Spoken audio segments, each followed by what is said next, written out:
Compañeros, ahora vamos a hablar acerca de la urticaria. Siempre de abajo.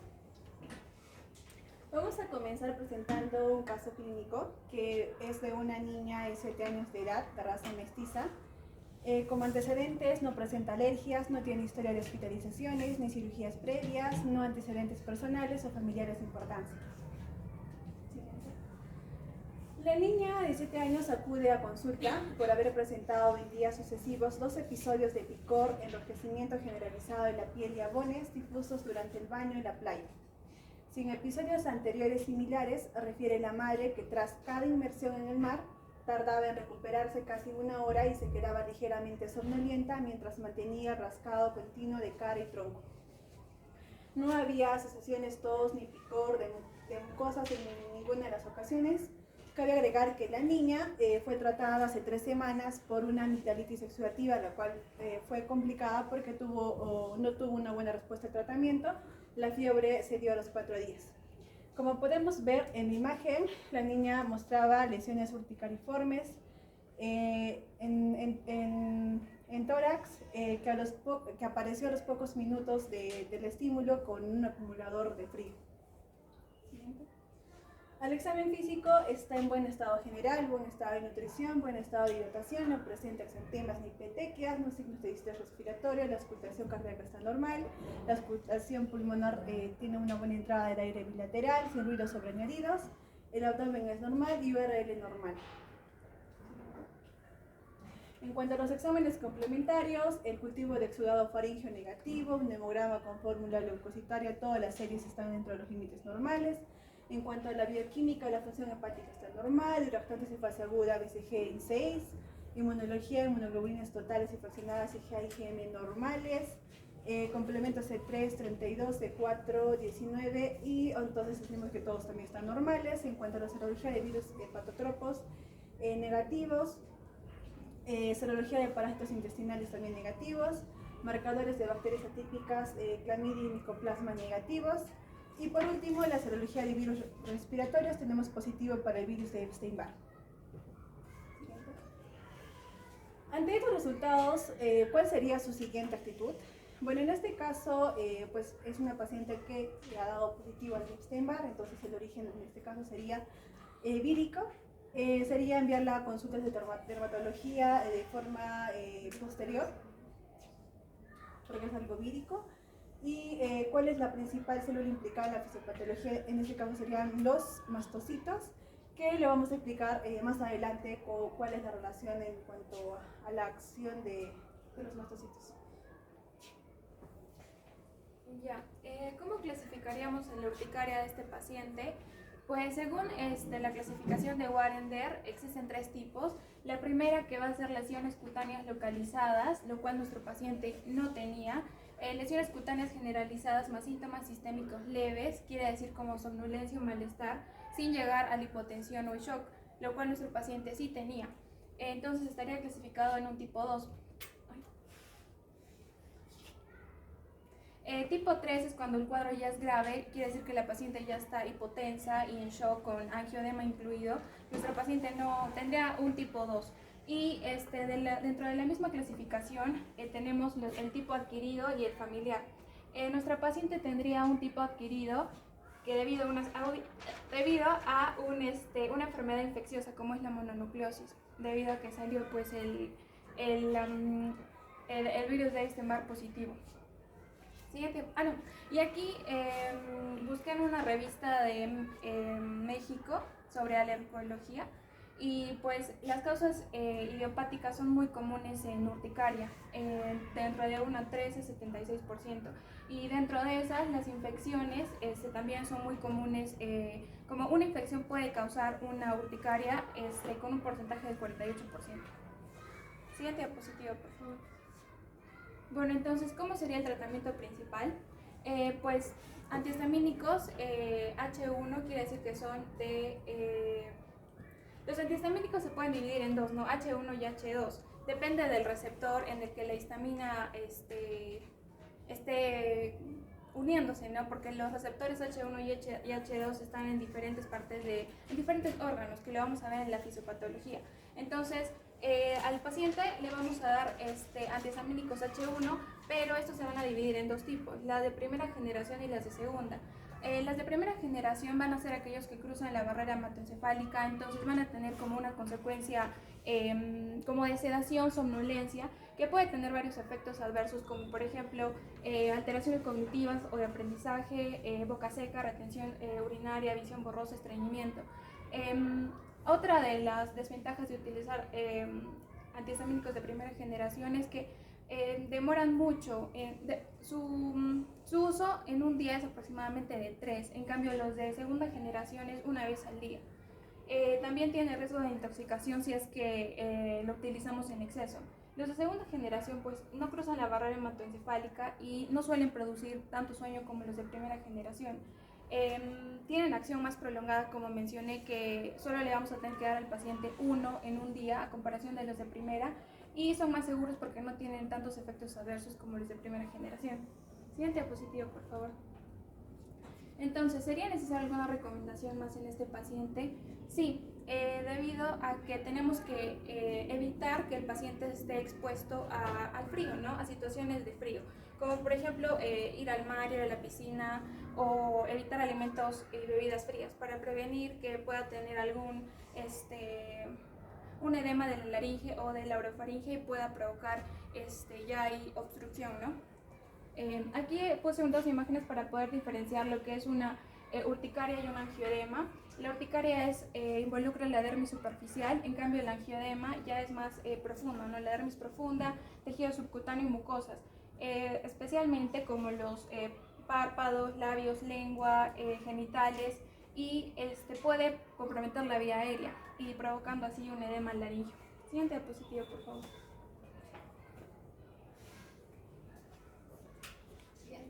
Continuando con la teoría, sabemos que la urticaria viene a ser una afectación cutánea cuya lesión característica es el abón. Estos abones tienen como característica principal ser pruriginosos y pueden generalizarse. Muchas veces estos suelen acompañarse de angioedemas, y en este caso los angioedemas son lesiones que afectan capas más profundas de la dermis. Cuando sucede esto, tenemos como síntomas principales el dolor más que el prurito. El abón tiene como característica central una zona edematosa y los bordes son eritematosos. Y otra característica común también es que desaparecen a la presión. En cuanto al tamaño, estas pueden depender, pueden ser desde pocos milímetros o pueden ser grandes. Generalmente estos suelen desaparecer en menos de 24 horas. Sin embargo, también pueden aparecer en otros lados. En cuanto a la clasificación, tenemos la espontánea, que es en la que nos vamos a basar más, que se divide en la aguda y la crónica. La aguda es cuando es menos de 6 semanas de actividad continua de la enfermedad, y la crónica es de mayor o igual a 6 semanas. La inducible es desencadenada por factores mecánicos como dermografismo, urticaria por presión retardada, angioedema vibratorio, la térmica, que es la que tenemos en este caso, que es la urticaria por frío, o la urticaria por calor. Las otras son urticaria colinérgica, que son inducidos por sobrecalentamiento o por estrés, por anafilaxia inducida por ejercicio o anafilaxia inducida por alimentos, ejercicio, y urticaria acuagénica. Y la última por contacto, que es la alérgica, que es la inmunológica, y la no alérgica, que es la no inmunológica. Comencemos con la urticaria aguda. En este caso los síntomas son espontáneos y, como dijimos, suelen desaparecer menos de 6 semanas consecutivas. En este caso las lesiones tienen como característica ser muy pruriginosos, pueden afectar a cualquier parte del cuerpo. Sin embargo, las partes más afectadas son aquellas que están sometidas a mayor presión. Si la urticaria se acompaña con un angioedema, suelen estar afectadas los labios, los párpados y los genitales, y se pueden confundir, como el doctor anteriormente mencionó. La otra es que estas pueden ser individuales o pueden generalizarse. En cuanto al tamaño, estas pueden aumentar en cuestión de pocas horas. Sin embargo, suelen desaparecer en 24 horas, y si no desaparecen en 24 horas, pueden aparecer en otras zonas. En cuanto a la etiología, tenemos infecciones, reacciones de la inmunoglobulina E, los fármacos y algo de los fármacos bueno, en particular los AINES. En cuanto a las infecciones, tenemos las bacterianas, las virales y las parasitarias. Dentro de las bacterianas tenemos el Streptococcus B hemolítico, el Helicobacter pylori, el Mycoplasma pneumoniae. Las virales, hepatitis A, B, parvovirus, citomegalovirus, enterovirus, influenza A, parainfluenza y también el Epstein-Barr, como vimos anteriormente en el caso clínico. Las parasitarias están asociadas a eosinofilia y dolor abdominal. Las reacciones de inmunoglobulina tienen como característica el inicio de minutos a 2 horas tras la exposición. En este caso puede ser alimentos, huevo, leche, pescado, frutos secos, mariscos o frutas. También a picaduras de insecto o a látex. En cuanto a los fármacos, es una reacción adversa que es muy difícil de diferenciar el origen en el caso del niño porque podemos asociarlo a lo infeccioso o a la reacción al fármaco. Esta puede acompañarse de adenopatías, malestar general, artralgias, mialgias y también por último tenemos los AINES, que en este caso es porque se bloquea la acción de la COX-1 y en este caso se activa el mecanismo inmunológico mediado por la inmunoglobulina E. Lo otro es la urticaria crónica, que en este caso, como indicamos anteriormente, es la aparición súbita de los sabones o angedema durante 6 o más semanas consecutivas. Estas tienen una aparición espontánea, sin un desencadenante específico. Generalmente son pacientes que en el interrogatorio o durante la consulta nos van a indicar algún origen, tienen alguna causa conocida. Y los exámenes complementarios generalmente nos van a dar una enfermedad autoinmune o algún problema infeccioso.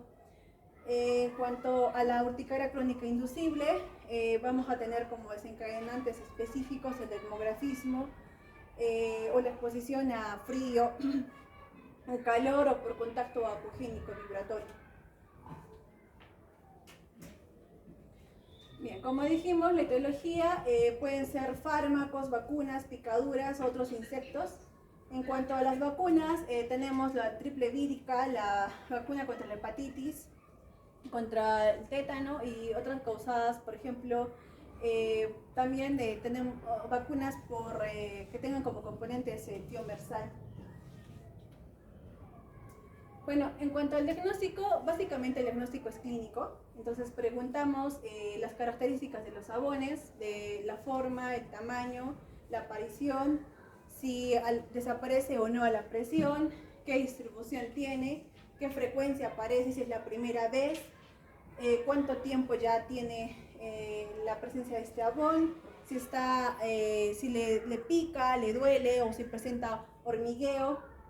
Y también la orientación a la etiopatogenia, si está asociado o no a angedema, si el paciente tiene antecedente de haber viajado a un otro lugar, si se ha expuesto al frío o al calor, ha tomado algún medicamento, es alérgico a algún alimento, si ha estado en contacto con alguna sustancia, por ejemplo el látex, si está acompañado o no de fiebre, si tiene alguna infección actualmente, si tiene un uso de antibiótico previo, o incluso si se puso o no una vacuna. También es importante preguntar factores que exacerban el cuadro, como si tuvo una cirugía previa, si tuvo alguna intervención odontológica, si está pasando o cruzando por un cuadro de estrés. Y pues hay que valorar la intensidad del cuadro y esto lo valoramos en cuánto está limitando la actividad, está afectando la calidad de vida del paciente y tiene un impacto, cuánto está teniendo un impacto emocional en el paciente. En cuanto al grado tenemos una escala para valorar el grado de la actividad de la enfermedad en pacientes con urticaria crónica, que es un score. En este caso nos evalúa lo que son los sabones y los pruritos. En el 0 es que no tenemos sabones, en el 1 es que tenemos leves sabones menos de 20 en 24 horas, y moderados es entre 20 y 50 en 24 horas y severo es que tenemos más de 50 en 24 horas. En cuanto al prurito, 0 es ausente, 1 es leve, 2 es moderado y 3 es intenso, gran prurito que interviene en la actividad diaria del paciente y que incluso interviene en el sueño.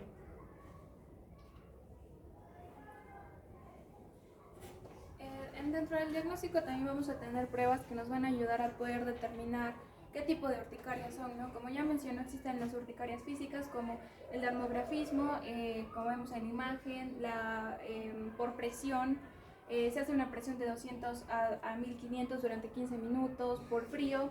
El caso de nuestra paciente tenía una urticaria física por frío, entonces se le hizo el test de un cubo de hielo y pues esta es la imagen de una urticaria por frío, ¿no? Luego también puede ser una urticaria tipo solar, se utilizan lámparas de UV de distintas longitudes y luz visible.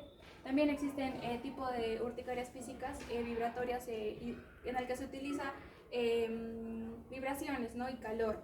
También tenemos el tipo de urticaria mediada por el complemento, en el que pues vamos a pedir exámenes de sangre y más que todo para poder determinar a qué tipo de vasculitis estamos presentes, ¿no? Porque está muy relacionado.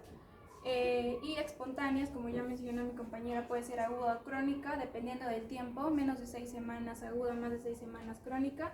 Y aquí es importante mencionar que hay otro tipo de urticarias, como por ejemplo la colinérgica y la acuagénica. La colinérgica se provoca con el ejercicio o calor interno, o sea, cuando la persona hace ejercicio y se pone roja, como por ejemplo en esta imagen. Entonces estos son abones puntiformes en tronco, brazos y cuello y pues está que la prueba es positiva. Algunas personas lo tienen y no tiene mayor relevo, o sea, no es grave. La urticaria acuagénica se provoca con solo contacto con el agua, o sea, la persona toca el agua y ya le genera el enrojecimiento. Y la urticaria que tuvo nuestra paciente, que fue urticaria a frigore o por frío, se provoca con hielo o un frío localizado, o sea, tiene que tocar la piel el hielo. Siguiente diapositiva, por favor. Ya, entonces ahora vamos a hablar de la fisiopatología. Tenemos que comenzar con la histamina, ¿no? ¿Qué es la histamina? Es un mediador local que va a participar en inflamación, alergia e inmunidad. También funciona como neurotransmisor en el sistema nervioso central. La histamina se va a encontrar almacenado y sintetizado en el mastocito. El mastocito, como vemos en esta imagen, va a degradar la histamina cuando situaciones fisiológicas y en situaciones no fisiológicas. En situaciones fisiológicas se van a encontrar receptores de histamina en diferentes órganos, como por ejemplo el receptor H1 se encuentra en los bronquiolos, en el corazón, en los vasos sanguíneos, en el intestino, entre otros. El receptor H2 generalmente se va a encontrar en el estómago. Entonces, lo que hace la histamina fisiológicamente es en el estómago va a ayudar a poder generar el ácido clorhídrico y para la degradación de los alimentos. En cambio, la histamina cuando ya la tomamos como alguien mala, se podría decir como no fisiológico, es cuando se produce un aumento excesivo de la producción de histamina, es decir, que el mastocito está liberando histamina porque quiere, o sea, simplemente a grandes cantidades. Entonces, ¿qué es lo que hace que el mastocito se active de esta forma no fisiológica? Pues prácticamente la activación inmunológica puede ser por alimentos, medicamentos, látex, picaduras de insectos, también por la activación del complemento, también puede ser por infecciones, enfermedades vasculares del colágeno, medicamentos otra vez, o urticaria por contacto. Eso sería la activación inmunológica del mastocito. ¿O por qué también se puede activar el mastocito? Por una actividad como por ejemplo opiáceos, medicamentos también antibióticos, aspirina, AINES. También lo que activa el mastocito es la activación del complemento, por ejemplo, angioedema hereditario, déficit del inhibidor del complemento 1 esterasa, entre otros. Entonces, estos factores, se podría decir externos, que activan al mastocito, hace que el mastocito genere de forma excesiva la histamina, o sea, existe la degranulación de histamina y la histamina lo que provoca es que se produzca la urticaria, es decir, el prurito, el edema, el enrojecimiento, entre otros. Siguiente diapositiva. Y también mencionar que los más importantes son los receptores H1 y H2. Siguiente diapositiva, por favor. Y bueno, aquí más o menos cómo ingresa, ¿no?, el alérgeno. Entonces viene el alérgeno y la célula presentadora como que lo atrapa para poder presentárselo a los linfocitos CD4 que van a convertirse en linfocitos CD2, de que diga T2, linfocitos de helper 2, y estos con ayuda de la interleucina 4 van a ayudar a que este mande una señal a la célula al linfocito B. Entonces el linfocito B, con ayuda de una serie de mediadores, ¿no?, y van a comenzar a producir inmunoglobulina M y esta inmunoglobulina E. Y esta inmunoglobulina E se va a ir a juntar ¿con quién? Con el mastocito. Entonces el mastocito tiene unos receptores de inmunoglobulina E, entonces ahí se van a unir la inmunoglobulina E para que cuando otra vez comience el alérgeno a aparecer, la inmunoglobulina E tenga una respuesta, ¿no?, y en los exámenes de sangre pueda salir positivo, ¿no? Entonces esto también nos da un indicio de más o menos qué es lo que puede ser. Ahora, cuando la inmunoglobulina E se une, el mastocito ya se encuentra, había una palabra así, sensibilizado. Exacto, entonces el mastocito puede durar mucho tiempo sensibilizado hasta que la inmunoglobulina E se una con un alérgeno.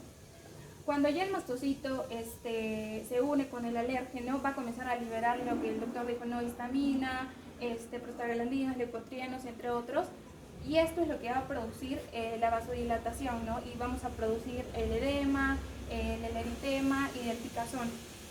Y aquí también es otra imagen en la que está un poco más como que en dibujo para que podamos entender cómo funciona. La histamina se libera y va hacia los receptores que se encuentran en los vasos sanguíneos, que vendrían a ser los H1, entonces se une y produce la inflamación. En cambio, cuando ya veamos el tratamiento, el antihistamínico, en vez de que la histamina se una, el antihistamínico se va a unir pues en los receptores H1. Por eso tenemos diferentes tipos de antihistamínicos, ¿no? H1, H2, H3, H4. Ya, siguiente diapositiva, por favor. Ya, entonces aquí vamos a ver un diagrama diagnóstico a partir de la lesión de urticaria. Entonces, primero vamos a tener los sabones.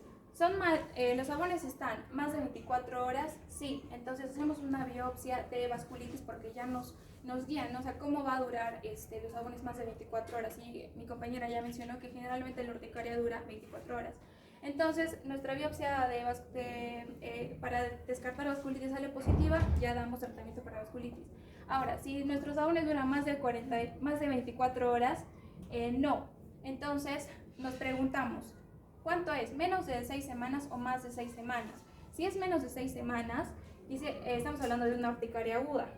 Y hay un tratamiento para urticaria aguda que ya vamos a ver en el siguiente cuadro. Ahora, si es más de 6 semanas, estaríamos frente a una urticaria crónica o a una urticaria física, ¿no? Y para eso ya tenemos los pruebas que ya mencionamos, ¿no?, como de hielo, de calor, etc. Ahora, con respecto al angioedema, también nos preguntamos, ¿hay abones? Sí. Entonces comenzamos a ya hacer el esquema para ver si es que es una urticaria crónica, vasculitis o si es física. Pero si es que no hay abones y no hay picazón, porque esta es otra diferencia, ¿no?, que el angioedema generalmente no tiene tanto prurito como la urticaria. Entonces ya comenzamos a hacer otro tipo, ¿no?, como la presión desencadena, si la presión desencadena síntomas o no, ya que mi compañera también mencionó que la urticaria a presión es dolorosa, pica y está enrojecida. Entonces, para ya entrar más al tratamiento de urticaria, la aguda, como ya mencionamos, son antihistamínicos que pueden ser tanto vía oral, intramuscular o intravenosa. Se pueden utilizar corticoides si es que está el cuadro un poco más avanzado, ¿no?, con angioedema. También se utiliza adrenalina cuando el paciente lo requiera, ¿no?, dependiendo de los signos vitales y si está en un proceso de anafilaxia, en un shock anafiláctico. También broncodilatadores si es que encontramos, ¿no?, que el paciente tiene síntomas respiratorios. Y con respecto a la urticaria crónica, igual antihistamínicos de segunda generación, corticoides y también tratamientos coadyuvantes como la ciclosporina, el omalizumab, la sulfasalazina, entre otros. O sea, ya vendría a ser más agresivo, entre otras palabras. Siguiente diapositiva, por favor. Ya. Y bueno, dentro de los antihistamínicos, como ya mencioné, en pediatría vamos a utilizar los de segunda, los antihistamínicos tipo 1, es decir, los H1, que van a ir directamente a los receptores H1, que son de segunda generación porque no son sedantes. Y es lo que se recomienda, ¿no?, en pediatría. Tenemos la loratadina, la desloratadina, cetiricina y levocetiricina. Generalmente lo vamos a utilizar en jarabe. Bueno, las dosis aquí las tenemos, ¿no?, con respecto al peso. La cetiricina en niños de 2, lo más usado es la cetiricina, y también se puede agregar, como ya mencioné, los corticoides.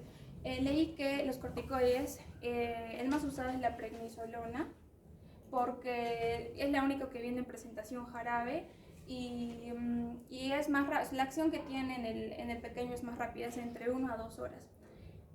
Bueno, la cetiricina, la dosis es de niños de 2 a 6 años, de 2.5 mililitros en 12 horas vía oral, y niños mayores de 12 años, 10 mililitros o un comprimido en 24 horas vía oral. Y la loratadina, que también es usado en niños con un peso menor a 30, 5 mililitros, y en niños con un peso mayor a 30 puede ser comprimido o en jarabe. Comprimido 10 miligramos cada 24 horas vía oral y jarabe 10 mililitros cada 24 horas vía oral. Siguiente diapositiva, por favor. Ya eso sería todo.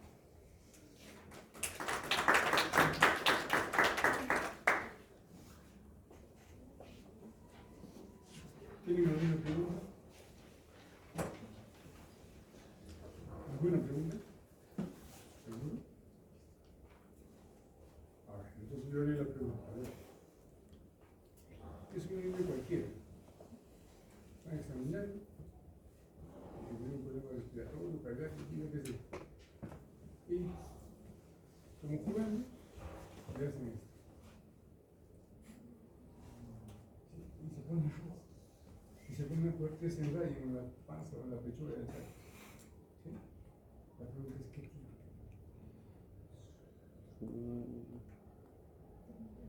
Uno solo. Yo quiero participar. En coro no. A ver. Claro, es demografía, pero ¿qué tiene? ¿Qué significa ese demografía? Podría ser un tipo de urticaria, pero con mecanismo físico, ¿no? ¿Otra opinión? Una hipersensibilidad. ¿Una qué? Hipersensibilidad.